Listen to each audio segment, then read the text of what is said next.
سنن دارمی میں حسن درجے کی روایت ہے۔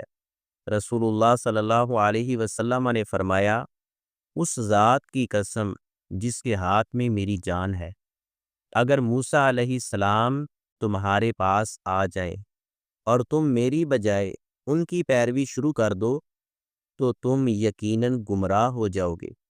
اس حدیث کا مفہوم یہ ہے، نبی کریم صلی اللہ علیہ وسلم کے بعد اب کوئی نبی یا نئی شریعت نہیں آئے گی، لہٰذا اب جو نجات چاہتا ہے اسے نبی کریم صلی اللہ علیہ وسلم کی لائی ہوئی شریعت اور سنت پر چلنا ہوگا۔ حضرت موسیٰ علیہ السلام جیسے عظیم نبی کی مثال کیوں دی؟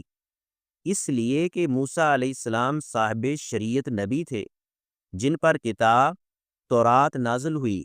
اگر وہ خود بھی نبی صلی اللہ علیہ وسلم کے زمانے میں آ جاتے تو وہ اپنی شریعت چھوڑ کر نبی کریم صلی اللہ علیہ وسلم کی پیروی کرتے۔